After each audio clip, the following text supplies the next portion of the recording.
Hello, and I'd like to thank everyone here for attending on this very interesting and, quite lively and contentious debate, to say the least. Now, many people have seen catastrophes around the world which cause them to doubt. Hurricane Irma, wars, famines, the election of Donald Trump. The Ryanair mass cancellations was the worst. But we have to look deeper into and see the bigger picture. Now, first of all, I know what you're going to say. You're going to say, you talk against God being evil, but aren't you part of a civilization that was spread by the sword, subjecting peoples around the world, imposing their beliefs and values on everybody? Well, to you I say this, look, I'm not here to defend the British Empire.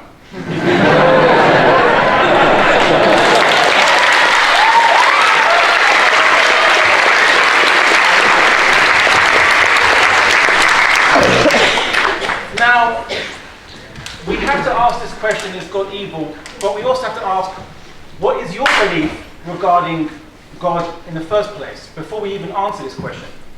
See, if you're an atheist, we have to ask, what understanding of God are you claiming is evil? What evidence are you going to advance? Christian understanding, Muslim understanding, Jewish understanding, the Mormon understanding? Which understanding in particular? Are you an atheist against the Muslim understanding or the Christian understanding? It reminds me of a friend of mine who was a convert to Islam. He was from Northern Ireland. He converted to Islam, and people asked him, are you Protestant or Catholic, in that kind of shibboleth way to determine which allegiance you have. And he said, no, I've become Muslim. I said, okay, but are you a Protestant Muslim? Now, if you are an atheist, you would have to abstain. You have to vote in abstentionist motion because you don't believe God exists. And like the first speaker pointed out, he argued that there was equal evidence to show God is both good, all good, and all evil, or at least good or all evil. So there's equal evidence. Well, there's even more reason why you have to abstain, because you can't argue any one way. If you're a deist and you believe God is not omniscient, then he makes the universe but doesn't really care about it or has no power to affect it afterwards, then you too also have to abstain. If you believe in Cthulhu, the H.P. Lovecraft, you too also have to abstain, because the god in the Cthulhu mythos is not Cthulhu, it's Azathoth, who creates universes blindly, doesn't know what it's doing, so it's not evil.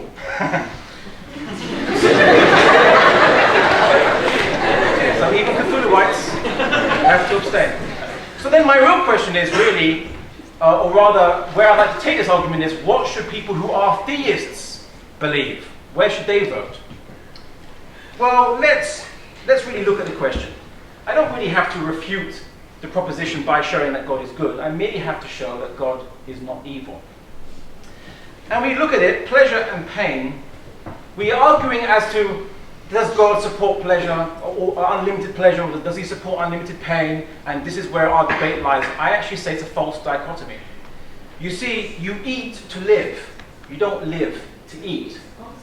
Pain and pleasure serve a purpose, a motivational purpose in all living creatures.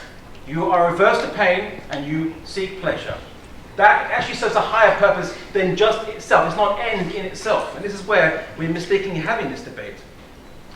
Furthermore, if you believe in an omnipotent God who doesn't need anything, why does he, or it if you prefer, for the feminists in the audience, why would, whatever, why would God want suffering? God doesn't get benefit from suffering. It doesn't increase the sustenance, because God is meant to be omnipotent and without independent, doesn't require anything. So what benefit does he get from suffering? And we can all agree that God created life, a life that has consciousness, that survives, that reproduces, that develops, and a diversity of life in all kinds of different forms from what we can observe on the earth. This is what we can observe, and this is what we can agree on.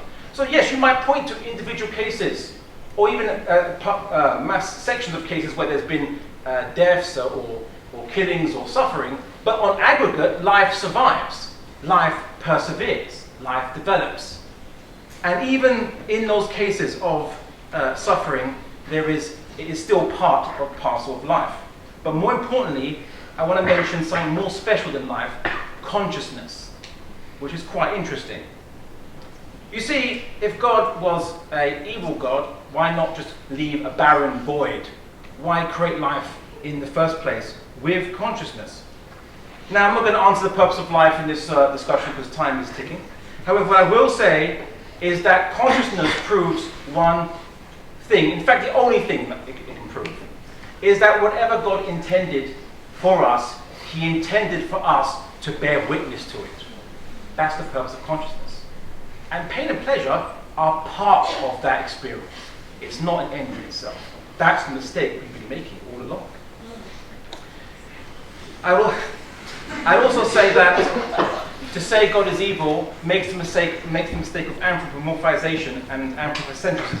We believe that the whole universe has to conform to our standards, to our criteria. Like God is some cosmic wish genie that grants you wishes, or is Santa. Sorry? What other metric of evil do you suppose we use? Exactly. What metric of evil exists? How do you metricize evil or good? That's a question that even, again, would lead an atheist to vote in abstention, because what is evil or good, apart from subjectively what you view as your self-interest?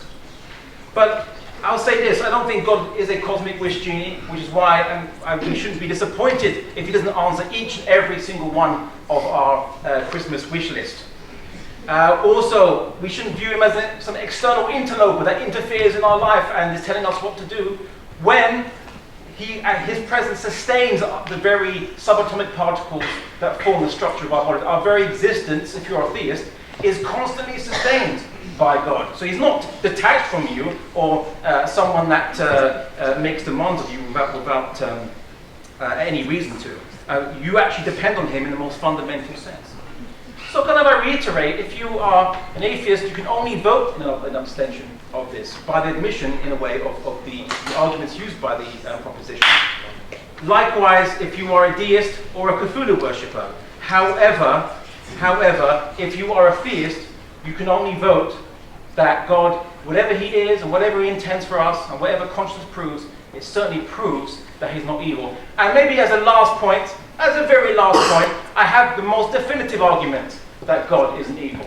You see, we're all gathered here today to debate and question, and some even have mocked the concept of God, claim he's evil, and yet, after this debate, there will be pizza and drink for everyone. Surely God is good.